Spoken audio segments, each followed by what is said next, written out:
इसलिए highway design में terrain classification बहुत जरूरी होता है। चलिए समझते हैं इन घुमावदार सड़कों के पीछे का राज। हाईवे डिजाइन में सबसे पहला कदम होता है टेरेन क्लासिफिकेशन। क्यों? क्योंकि जमीन का उतार चढ़ाव हर डिजाइन के फैसले को प्रभावित करता है, स्पीड लिमिट से लेकर शोल्डर की चौड़ाई तक। जरा सोचिए, स्पाट जमीन का मतलब है सीधी तेज रफ्तार वाली सड़कें। उबड़ खाबड़ जमीन तो कुछ मोड़ तो होंगे ही। पहाड़ी इलाका तो तैयार हो जाइए खड़ी चढ़ाई और तीखे मोड़ के लिए। अलग अलग टेरेन के लिए अलग अलग डिजाइन नियम होते हैं। सोचिए, आप एक पहाड़ी रास्ते पर तेज गाड़ी चला रहे हैं जो सपाट जमीन के हिसाब से बना है। डरावना होगा ना?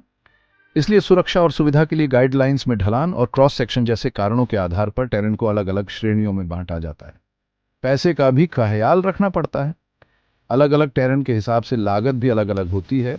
इसलिए डिजाइनर्स को सुरक्षा और बजट के बीच संतुलन बनाना पड़ता है। और एक दिलचस्प बात, जब हम टेरेन को क्लासिफाई करते हैं तो हम छोटे छोटे अलग अलग तरह के टेरेन को नजरअंदाज कर देते हैं।